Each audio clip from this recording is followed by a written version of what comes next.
Hello everyone, চক্রবৃদ্ধি সুদ ও সময়ের বৃদ্ধি বা হ্রাস এই চ্যাপ্টারে যে সমস্ত কনসেপ্ট তোমাদের জানার খুবই প্রয়োজন, যেগুলো জানলে তোমরা পরীক্ষায় খুব সহজেই এক একটা প্রবলেম সমাধান করতে পারবে।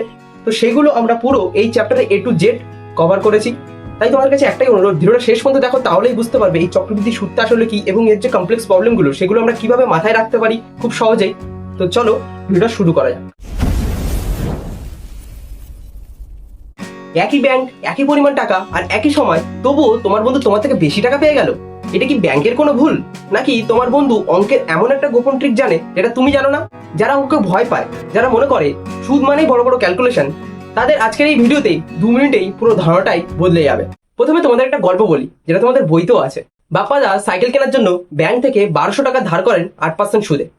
এবার সরল সুদের ট্রিক কি বলছে? এখানে ব্যাংক তোমার আসল বা মূলধনের সঙ্গে প্রতি বছর সমান সুদ ধার্য করে। অর্থাৎ আমরা যে নর্মাল ফর্মুলা জানি, I = P/100, সেখান থেকে আমরা সুদ বার করব। পি এর মানটা কত বলেছি? পিটা হচ্ছে আমার 1200। তাহলে প্রথম বছরে সেখান থেকে সুদ কত হবে? প্রথম বছরে আমার সুদ হবে, তাহলে প্রথমের জন্য 1, 8টা পার্সেন্টেজ, এখানে পি ছিল আমার 1200 টাকা, আর হয়েছিল 8% সুদ, আর টি হয়েছিল 1, মানে প্রথম বছরের জন্য বার করছি। তো প্রথম বছরের সুদের থেকে আমরা কি পাবো? 96 টাকা পাবো সুদ। প্রথম বছরে তাকে সুদ দিতে হচ্ছে 96 টাকা, দ্বিতীয় বছরও তাকে সুদ দিতে হবে 96 টাকা। কিন্তু চক্রবৃদ্ধি সুদের ম্যাজিকটা দেখো, এখানে প্রথম বছরের শেষে সুদ হলো 96 টাকা, সেটা পরের বছর আসলের সঙ্গে ফেভিকলের মতো জুড়ে যায়। অর্থাৎ দ্বিতীয় বছর সেটা 1200 নয়, সেটা বেড়ে হয়ে গেছে 1296 টাকা। যারা অঙ্ক বোঝো না, শুধু এইটুকু মনে রাখো, চক্রবৃদ্ধি সুদে আসল প্রতি বছর পাল্টে যায় এবং বাড়তে থাকে। এখন তুমি বলবে, দাদা আসল বাড়লে আমার লাভটা কি? যেহেতু দ্বিতীয় বছরে তোমার আসলটা বেড়ে 1296 টাকা হয়ে গেছে, তাই ব্যাংক এখন এই নতুন টাকার উপর সুদ দেবে। সরল সুদের ক্ষেত্রে তুমি দ্বিতীয় বছরও 96 টাকা সুদ পেতে, কিন্তু চক্রবৃদ্ধি সুদের ক্ষেত্রে তুমি সুদ পাবে 1296 টাকার উপর গুণ 8% গুণ আবার সেই পরের বছরের জন্য বাই 100। তাহলে সেইখান থেকে আমরা পাবো, দেখবে 103.68 টাকা। ঠিক আছে? কেন? কারণ প্রথম বছরের সুদের ওপর আবার 8% সুদ পেয়েছো, আর একেই বলে সুদের ওপর সুদ। বইয়ের ভাষায় বলতে গেলে নির্দিষ্ট সময় শেষে অর্জিত সুদ আসলের সঙ্গে যুক্ত করে সেই সুদ আসলের ওপর পরবর্তী সময়ে নতুন আসল হিসাবে ধরা হয়। সেই জন্যই তোমার বন্ধু বেশি টাকা পেয়েছিল। এই কনসেপ্টটা জানা কেন জরুরি জানো? কারণ বাস্তবে ব্যাংক বা সমবায় সমিতিগুলো এই একই লজিকের ওপর কাজ করে। তুমি যদি শুধু I = PRT/100 দিয়ে অঙ্ক করো, তবে চক্রবৃদ্ধি সুদের যে অঙ্কগুলো আছে সেগুলো সহজে মিলবে না। এমনকি জনসংখ্যা বৃদ্ধি বা তোমার কেনা বাইকের দাম কেন কমে যাচ্ছে, অর্থাৎ সময়ের হ্রাস, সেটাও পুরোই চক্রবৃদ্ধি সুদের উপর কাজ করে। তাহলে বলো, চক্রবৃদ্ধি সুদের ম্যাজিকটা বুঝতে কি ভয় লাগছে? শুধু মনে রাখবে, আসল যত বাড়বে শুধু লাফিয়ে লাফিয়ে বাড়বে। তো ধরো তোমার কাছে আসল পি টাকা আছে, আসল পি টাকা, আর সুদের হার 8%। ঠিক আছে? তবে 1 বছর পর তোমার সুদ কত হবে সেটা আমরা খুব সহজেই বার করতে পারি। কত হবে 1 বছর সুদ?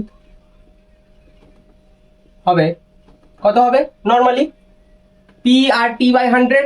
PR তো যেমন ছিল তেমন, যেমন পি টাকা 8%, আর টিটা তো আমার কি 1 বছরের জন্য বার করতে চাইছি, তাই 1, তাহলে বাই 100 যেমন থাকে, তাহলে সেখান থেকে আমরা পাচ্ছি PR/100 হলো। এইটা হচ্ছে কি আমার সুদের পরিমাণটা। এবার ম্যাজিকটা দেখো, এখানে 1 বছর শেষে সুদ আসল অর্থাৎ মোট টাকাটা কত হলো সেটা কিভাবে বার করতে পারি? খুব সহজে বার করতে পারি। P প্লাস মোট টাকা, P প্লাস PR/100। ঠিক, এইটা হলো সুদের পরিমাণটা, আর এটা হচ্ছে আসলটা, তাহলে সুদ আসল বেরোলো। এবার এখানে দেখো পিটা দুদিকেই কমন আছে, তাহলে আমি কি করব? পিটাকে কমন নিয়ে নিই, তাহলে পি কমন নিলে এখানে থাকছে শুধু 1, প্লাস এখান থেকে পি কমন নিলে পড়ে থাকবে R/100। ব্যাস, ব্র্যাকেটের এই অংশটাই হলো তোমার সেই আসল ম্যাজিক বক্স। এখানে এই মোট টাকাটাই আমার প্রথম বছরের সুদ আসল, তাই না? আর এইটাই আমার দ্বিতীয় বছরের মূলধন বা আসল হবে। ঠিক, তাহলে দ্বিতীয় বছরের মূলধন যদি এটা হয়, তাহলে দ্বিতীয় বছরের সুদ আমি কিভাবে বার করব? অতএব দ্বিতীয় বছরের সুদ।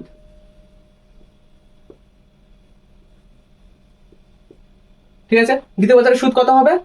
PRT/100। তাহলে পিটা আমার এখন এইটা, পি এর জায়গায় পুরোটা হবে কি এইটা, তাহলে P ইন্টু 1+r/100, আর আর যেটা ছিল আর নর্মাল, আর টিটা তো আমার কি পরের বছর মানে দ্বিতীয় বছরের জন্য আবার 1, এবার বাই 100 নর্মাল হলো। এখানে আর পি ইন্টু আর করে পি আর, এদিকে 1+r/100 যেমন ছিল তেমন রাখলাম, আর তলায় যেটা ছিল সেটা কি 100, ঠিক আছে। তাহলে এটা আমি সুদটা পেয়ে গেলাম, ঠিক আছে, সুদ, এই পুরোটা আমার সুদ, রাইট। তাহলে দ্বিতীয় বছরের আসল এইটা, সুদ এটা, তাহলে সেখান থেকে আমরা দ্বিতীয় বছরের সুদ আসল অর্থাৎ সমূল চক্রবৃদ্ধি বার করতে পারবো। সেটা কি করে? অতএব দ্বিতীয় বছরের সুদ আসল, সেটা কি হবে? সুদ প্লাস আসল। তার মানে হচ্ছে এইটা পি ইন্টু 1+r/100, এদিকে plus P R into 1+r/100 এবার ভালো করে লক্ষ্য করো, দেখো এখানে এই পুরো টার্মটা, এইটা আর এই পুরো টার্মটা কি আছে? কমন আছে, তাই না? তার মানে আমি এখানে কি কমন নিতে পারি? পি ইন্টু 1+r/100 কমন নিতে পারি, ঠিক। কমন নিয়ে আবার কি পড়ে থাকছে? এখানে তো আমার পুরোটা থেকে কি পড়ে থাকবে? 1 পড়ে থাকবে, তাহলে গুণ 1, আর এদিকে দেখো পি কমন নিয়ে নিয়েছি আর এটা পুরোটা কমন নিয়ে নিয়েছি, তাহলে কি পড়ে রয়েছে এখন? r/100, তার মানে 1+r/100, এখানে প্লাস ছিল তাই প্লাস 1/r/100 হলো। তাহলে আমার দেখো এখান থেকে আমি পেয়ে গেছি P into 1+r/100 into 1+r/100। তাহলে সেখান থেকে আমরা বলতে পারি প্রথম বছরের সুদ আসল ইন্টু 1+r/100 করলেই আমার দ্বিতীয় বছরের সমূল চক্রবৃদ্ধি বা সুদ আসল বেরিয়ে যাবে, ঠিক। তারপরে সেখান থেকে আমরা সমাধান করে দেখি, দেখো এখানে 1+r/100টা দুবার আছে, তার মানে এটা থেকে আমরা লিখতে পারি পি ইন্টু 1+r/100 তার হোল স্কোয়ার, রাইট। এবার তুমি একটা জিনিস লক্ষ্য করেছো, এখানে আমার প্রথম বছরের মোট টাকা মানে সুদ আসলটা ছিল পি ইন্টু 1+r/100, তার মাথায় দেখো তো 1 করলে আমার এটা তো নর্মালি দাঁড়ায়, তাহলে P into 1+r/100 whole to the power 1। সেরকমই ভাবে দ্বিতীয় বছরে দেখো সমূল চক্রবৃদ্ধি যেটা P into 1+r/100 whole to the power 2। এরকম ভাবে যদি 3 বছরের জন্য আমি বার করি তাহলে তখন কি হবে? P into 1+r/100 whole to the power 3। এরকম ভাবে ডট ডট করে যদি আমি এন অব্দি নিয়ে যাই তাহলে এন বছরের, এন মানে কি আনলিমিটেড বছর, ঠিক আছে। তো আনলিমিটেড বছরের জন্য আমার তখন সুদ আসল কত হবে? P into 1+r/100 whole to the power n। বুঝতে পেরেছো আশা করি। তাহলে অ্যাট লাস্ট আমার ফর্মুলা লাস্টে কি দাঁড়ালো সেটা আমি কোথায় লিখবো? আচ্ছা এখানে লিখছি, দেখো বক্স করে এটা এইভাবে লিখছি, এখানে দুটো বক্স করে, ঠিক আছে, তাহলে বুঝতে পারবে। তাহলে অ্যাট লাস্ট আমার ফর্মুলাটা আসছে এ ইকুয়াল টু, এটাকে আমার এই সমূল চক্রবৃদ্ধির সাইন হিসাবে ধরা হয়, যেমন আই ইকুয়াল টু PRT/100 সেটা ছিল সরল সুদের, এটা সমূল চক্রবৃদ্ধির ক্ষেত্রে। তাহলে A equal to P into 1+r/100 whole to the power n, যেটা হচ্ছে n বছরের সমূল চক্রবৃদ্ধি, ঠিক আছে। জাস্ট এই ফর্মুলাটা দিয়েই আমরা এই সমূল চক্রবৃদ্ধির পুরো সবকটা প্রবলেমই খুব সহজভাবে সমাধান করতে পারি, ঠিক আছে। এবার আমরা প্রথমে কি করলাম পুরো ধীরে ধীরে বুঝি আরেকবার। তো ফার্স্ট আমি ধরে নিলাম যে আসলটা হচ্ছে পি টাকা নর্মাল, আর সুদের হারটা r%। সেখান থেকে আমরা 1 বছরের সরল সুদ বার করেছিলাম, সেটা কি বেরিয়েছিল? নর্মাল যেটা জানি আই ইকুয়াল টু PRT/100, সেই ফর্মুলাটা ইউজ করে আমার আসছে PR/100। এবার তারপর আমি কি করলাম, সেখান থেকে আমি 1 বছরের মোট টাকা অর্থাৎ সুদ আসল বার করলাম, সেটা কি হলো? সুদ প্লাস আসল, তাহলে পি প্লাস PR/100। সেখান থেকে আমি পি কমন নিয়ে আমি পেয়ে গেছি পি ইন্টু 1+r/100 হলো। তাহলে দ্বিতীয় বছরের সুদটা কিভাবে বার করবো? প্রথম বছরের যে সুদ আসল মানে এখনই তো দ্বিতীয় বছরের এটা আসলটা, তার মানে দ্বিতীয় বছরের আসল মানে পি ইন্টু আর ইন্টু টি, টিটা আমার কি 1 বছর, দ্বিতীয় বছরের জন্য বাই 100। সেখান থেকে আমরা দেখো এটা সমাধান করে পাচ্ছি P R into 1+r/100 by 100, ঠিক আছে। এরপরে আমরা কি করছি? দ্বিতীয় বছরের সুদ আসল বার করছি, সেম যেমন ভাবে ওই প্রথম বছরের সুদ আসল বার করেছিলাম সুদ প্লাস আসল, এখানেও সেম। এখানে আমার এখন সুদটা এইটা, আসলটা এইটা, ঠিক আছে। তাহলে সেখান থেকে সুদ আসল পাচ্ছি কি, এটা প্লাস এটা করে আমার বেরোলো হচ্ছে P into 1+r/100 into 1+r/100, যেহেতু এখান থেকে কমন নিয়েছিলাম। সেখান থেকে আমার একটা আইডিয়া পেয়েছি কি না, এইটা দেখো যেটা, এটাই হচ্ছে আমার প্রথম বছরের সুদ আসল, তার সঙ্গে শুধু 1+r/100 গুণ হয়েছে, আর সেখান থেকে আমরা এটাকে স্কোয়ার করে পেয়েছি পি ইন্টু 1+r/100 তার হোল স্কোয়ার। তাই আমরা লক্ষ্য করেছিলাম যে এখানে 2 বছরের জন্য যদি পাওয়ার 2 হয় আর 1 বছরের জন্য যদি পাওয়ার 1 হয়, সেরকম ভাবে যদি এরকম ডট ডট করে n বছরের জন্য মানে যত খুশি বছর হতে পারে, তার জন্য আমরা পেয়েছিলাম সমূল চক্রবৃদ্ধি হচ্ছে 1+r/100 whole to the power n into P ছিল যেটা, ঠিক আছে। তো বুঝতে পেরেছো আশা করি। এবার একটা উদাহরণ দিয়ে আমি বুঝি যে এই ফর্মুলাটা আমি কখন ইউজ করবো বা এর উল্টোটা কখন ইউজ করবো। মানে যখন কোনো শহরের জনসংখ্যা বৃদ্ধি পাচ্ছে বা সমহার বৃদ্ধি পাচ্ছে, ধরো 20% বৃদ্ধি পেয়েছে, 10% বৃদ্ধি পেয়েছে, তার মানে কি বৃদ্ধি পাচ্ছে, যখনই বৃদ্ধি পাবে তখনই আমরা এই প্লাস সাইনের ফর্মুলাটা ইউজ করব। ঠিক আছে, এই প্লাস সাইনের ফর্মুলাটা ইউজ করব। আর যখন দেখা যাচ্ছে ধরো এটা আমি জিনিস কিনলাম, সেটা 2 বছর পরে দামটা কমে গেল, মানে এত পার্সেন্ট কমে গেল বা এত পার্সেন্ট নেমে গেল, তো যখনই এরকম কমে যাবে তখন শুধু এই প্লাস সাইনের জায়গায় আমরা কি ইউজ করবো, মাইনাস সাইন। তার মানে তখন সেই ফর্মুলাটা কি হবে, P × 1 - R/100 n। ঠিক আছে, এবার তুমি যদি এই ফর্মুলাটা তৈরি করার এই ট্রিকটা বুঝে যাও, তাহলে দেখবে এই চ্যাপ্টারের যে অঙ্কগুলো আছে সেগুলো করতে তোমাদের একটু আটকাবে না। তাহলে এখন বলো, এই ফর্মুলাটা কি খুব কঠিন লাগছে, নাকি এটা প্রতি বছর টাকা বেড়ে যাওয়ার একটা সুন্দর সিঁড়ি? হ্যালো এভরিওয়ান, ব্যাংক যদি তোমাকে বছরে একবারের বদলে 3 মাস অন্তর সুদ দেয়, তবে তোমার কি লাভ হবে নাকি লস হবে? অনেকেই ভাবে সুদ তো সেই একই থাকবে, শুধু কয়েকবার দেবে। কিন্তু তুমি কি জানো, অঙ্কের এই সামান্য সুদের পর্বের প্যাচ জানলে তুমি সেই একই টাকা থেকে আরো অনেক বেশি রিটার্ন পেতে পারো। আজকের এই ভিডিওতে আমি তোমাদের দেখাবো ব্যাংকের 3 মাস বা 6 মাসের এই যে হিসাবগুলো, এগুলো তোমরা চুরি মেরে সমাধান করতে পারো কোনো কঠিন ক্যালকুলেশন ছাড়াই। তো প্রথমেই বুঝে নাও এই সুদের পর্ব বা ইন্টারেস্ট পিরিয়ড কি। ঠিক আছে, ব্যাংক যদি তোমাকে বছরে 2 বার সুদ দেয় তবে তাকে বলা হয় 6 মাসের পর্ব। কিভাবে? আমরা জানি 1 বছর = 12 মাস। এবার যেহেতু 2 বার দিচ্ছে, তার মানে 12/2, তার মানে 6 মাস অন্তর অন্তর দিচ্ছে। আর ঠিক সেরকমই ভাবে ব্যাংক যদি তোমাকে 4 বার সুদ দেয় তবে সেটা হয়ে যাবে 3 মাসের পর্ব। বুঝতে পেরেছো আশা করি? এখানে মনে রাখার জন্য একটা দারুণ ট্রিক আছে। ব্যাংক তোমাকে যতবার সুদ দেবে, সুদের হারও তত দিয়ে ভাগ হবে, অর্থাৎ আর কে আমি তত দিয়ে ভাগ করে দেবো, কিন্তু এন কে অর্থাৎ সময়কে তত দিয়ে গুণ করবো। যেমন ধরো, ব্যাংক যদি তোমাকে বছরে 3 মাস অন্তর সুদ দেয়, তবে বছরে তোমাকে 4 বার সুদ দিচ্ছে ব্যাংক। তার মানে ব্যাংক যদি বছরে 4 বার সুদ দেয়, সুদের হার কত হবে, R/4 হবে, আর সময় কি হবে, N × 4 হবে, রাইট? ব্যাস, এই ব্যালেন্সটা মনে রাখলেই অঙ্ক শেষ। এখন তুমি ভাবছো ফর্মুলা কি আবার নতুন করে শিখতে হবে? একদমই না, শুধু এইখানে কিছু চেঞ্জেস করতে হবে। কেমন? যেমন R/4 মানে এটা হয়ে যাবে P × 1 এই আর এর জায়গায় কি থাকবে, এখন R/4 থাকবে। নিচে যেমন ছিল 100, আর এইখানে এন এর জায়গায় কি হবে, 4n হয়ে যাবে। তাহলে এই জায়গায় চেঞ্জ হবে আর এই জায়গায় চেঞ্জ হবে।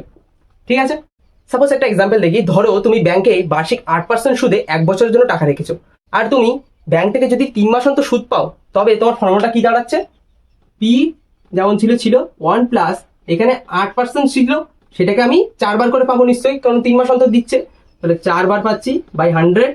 আর এখানে এন এর পরিবর্তে কি হবে, 1 বছরের জন্য রেখেছো, তার মানে 1, আর এটা 4 বার পাচ্ছ, তাহলে 4 দিয়ে গুণ করে দিলাম, বাস এরকম। জাস্ট এবার যদি আমি এটাকে একটু সিম্পলিফাই করি, ধরো P × 1 এটা হবে 4×2 = 8, তার মানে হচ্ছে 2/100, আর এদিকে থাকছে শুধু 4। দেখলে তো, এখানে 8% সুদ তো এখন 2% হয়ে গেল, আর বছরে তুমি একবারের জায়গায় তুমি 4 বার পাচ্ছ। আর আমরা তো জানি যতবার সুদ আসলের সাথে যোগ হয় ততই টাকাটা বাড়ে আরো, তাই না? কেন আমরা এই প্যাচটা শিখছি? কারণ ফিক্সড ডিপোজিট বা সেভিংস স্কিমে ব্যাংক কিন্তু এভাবেই চক্রবৃদ্ধি সুদ দেয়। তুমি যদি এই পর্বের হিসাব না জানো, তবে ব্যাংক তোমাকে কত টাকা সুদ দিচ্ছে তা তুমি কখনোই মেলাতে পারবে না। তাই পরীক্ষার জন্য এটা খুবই ইম্পর্টেন্ট। তাহলে এখন বলো, 3 মাস অন্তর না 6 মাস অন্তর তোমার জন্য কোনটা বেশি লাভজনক? হ্যালো এভরিওয়ান, আগের ভিডিওতে বা এতক্ষণ পর্যন্ত আমরা সোজা অঙ্ক শিখছিলাম, কিন্তু পরীক্ষা যদি তোমাকে একটুখানি গুগলি দেয়, যেমন ধরো ব্যাংকে প্রথম বছরে এত টাকা দিল, দ্বিতীয় বছর সেই সুদের হারটা বাড়িয়ে দিল বা কমিয়ে দিল, তখন তুমি কি করবে? অথবা তোমাকে বলে দিয়েছে হয়তো চক্রবৃদ্ধি সুদটা এত, কিন্তু সেখান থেকে বার করতে হবে আমাকে সুদের হারটা কত বা কত বছরের এইটা এরকম সুদ হয়েছে। তো সেই সব সমস্যাগুলো আজকের ভিডিওতে আমরা সবটাই কভার করবো। বাস্তবে ব্যাংকে কিন্তু এক হারে সুদ দেয় না। ধরো এক ব্যক্তি 3 বছরের জন্য 2000 টাকা ধার করেছে। এবার প্রথম বছরের সুদের হার ছিল 5%, দ্বিতীয় বছরের সুদের হার ছিল 6%, এবং তৃতীয় বছরের সুদের হার ছিল 7%। এখানে ঘাবড়ানোর কিছু নেই, জাস্ট শুধু আগের ফর্মুলাটা ট্রেনের বগির মতো লম্বা হতে থাকবে। কেমন দেখো, এ অর্থাৎ সুদ আসল, তাই তো, মানে সরল চক্রবৃদ্ধি, সেটা কি হবে P × 1 R/100 n। এটা কি নর্মাল ফর্মুলা ছিল, কিন্তু এখানে প্রত্যেক বছরে যেহেতু 1% বা সুদের হার স্থির নেই, তো সেইটা কি হবে, এই এনটা যেহেতু এক এক বছরের জন্য, আর যে সুদের হারটা বাড়ছে তার মানে বা কমছে, সেই জন্য এখানে R1 দিচ্ছি, তারপর ইন্টু 1 R2/100, তারপরে কি হবে 1 R3/100। প্রত্যেকটার সঙ্গে কিন্তু গুণ হবে, ঠিক আছে? তাহলে তুমি শুধু বৃদ্ধির হারগুলো একের পর এক গুণ করতে থাকবে, তাহলেই দেখবে আমাদের সেই উত্তর চলে আসে। তো এটাকে যদি আমি এখন সলভ করি, তাহলে কি হবে, পি এর জায়গায় হবে 2000 টাকা, তারপর হচ্ছে 1 R1 এর জায়গায় হবে 5/100, তারপরে গুণ 1 R2 এর জায়গায় হবে 6%, দ্বিতীয় বছরের সুদের হার, ইন্টু R3 এর জায়গায় হবে 7%, মানে 1 7/100। এবার জাস্ট এটাকে আমরা নর্মালি সলভ করবো। তো 2000 টাকা যেমন আছে সেরকমই রাখলাম, 2000 গুণ এদিকে আছে 5/100, তাহলে 5/100 কে আমরা কাটাকুটি করতে পারি 20 দিয়ে। ঠিক আছে, তার মানে এটা হয়ে যাচ্ছে উপরে 20 ইন্টু 1 প্লাস 1, তার মানে 21/20 ইন্টু এখানে দেখো 2 দিয়ে কাটা যাবে, তাহলে 3 ওপরে থাকবে, আর এদিকে হচ্ছে তোমার 50, তাহলে হয়ে যাবে 50 আর প্লাস 3, তার মানে 53/50 ইন্টু এদিকে থাকবে কি থাকবে, এদিকে হচ্ছে 100 প্লাস 7, এখানে কোনো কাটাকুটি যাবে না, তাহলে 107/100 হলো নর্মাল। এবার দেখো 2000টা উপরে আছে, তাহলে এবার 0 0 কেটে গেল, 5 0 এখানেও কেটে গেল, এখানেও 0 যা ছিল কেটে গেল, আর উপরে তো কাটাকুটি যাবে না। আর এদিকে দেখো 2 যদি আমি কাটি এখানে হয়ে গেল, তাহলে আমার উপরে এখন কি কি পড়ে রয়েছে, 21 ইন্টু 53 ইন্টু 107, বাই নিচে কি পড়ে রয়েছে 5 আর 10 মানে 50। ঠিক আছে, এবার জাস্ট নর্মালি এগুলোকে গুণ করবে, এক একটা করে গুণ করার পরে এটা দিয়ে ভাগ করে দেখবে পয়েন্টে অ্যান্সার আসবে, তো সেটা তোমরা করে ফেলো। ঠিক আছে, তাহলে যখনই দেখবে এরকম টাইপের অঙ্ক থাকবে যেখানে সুদের হার বছরের পর বছর বাড়ছে, তখনই আমরা আসলের সঙ্গে সেই বৃদ্ধির হারগুলো গুণ করতে করতে যাব, তাহলে দেখবেই অ্যান্সারটা চলে আসছে। এবার আসি সেই মজার পার্টে, কি আছে, ধরো 5% সুদের হারে কত টাকা 2 বছরের জন্য চক্রবৃদ্ধি সুদ হবে 246 টাকা, সেটা আমাদের বার করতে বলেছে। ঠিক আছে, তো প্রথমে আমাদের কত টাকা, তাহলে সেটা আমরা জানি না, তাহলে ধরি আসল কত হবে x টাকা। তো এবার দেখো 5% সুদের হারে x টাকা 2 বছরে সমূল চক্রবৃদ্ধি কত হবে, অতএব সমূল চক্রবৃদ্ধি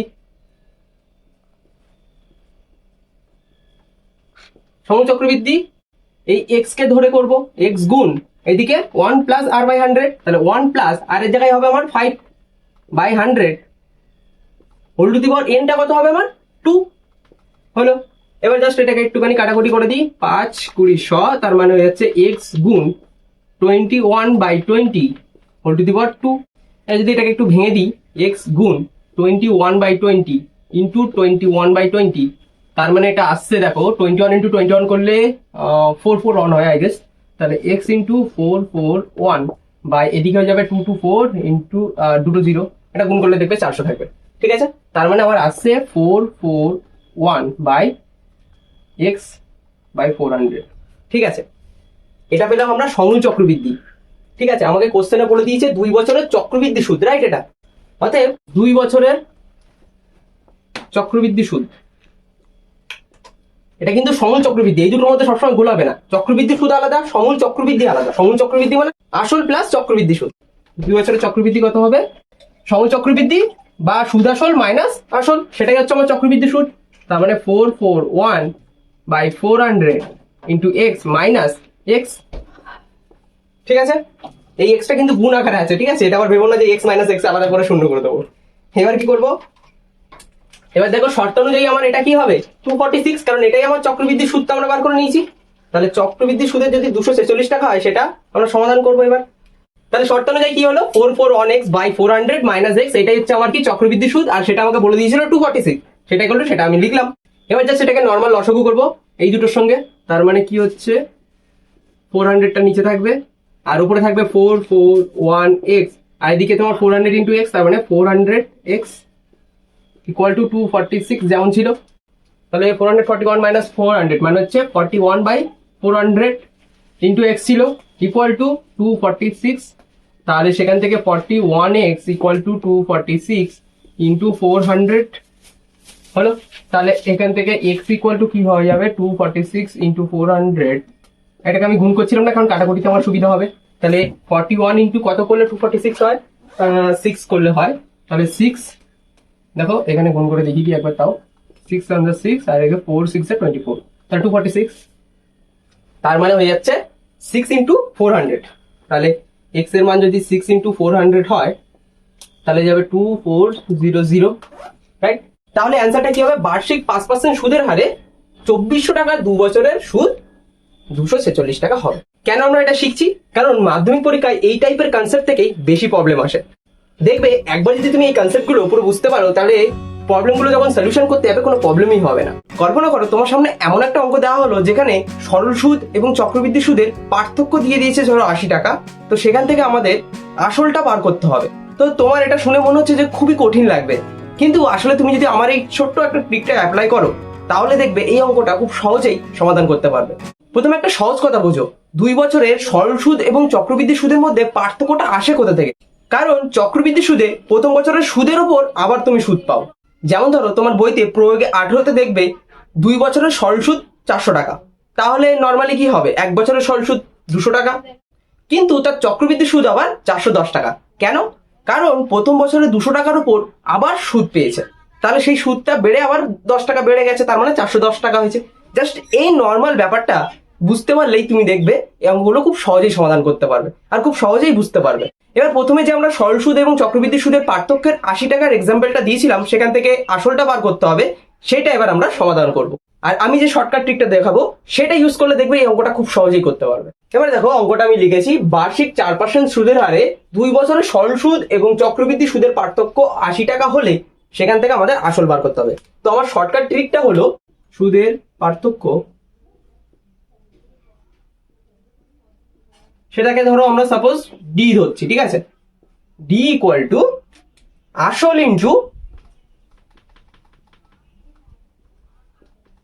আসলটাকে পি নর্মালি আমরা জানি যেটাকে বলা হয় প্রিন্সিপাল, ইন্টু এখানে হচ্ছে সুদের হার ওপরে থাকবে, সুদের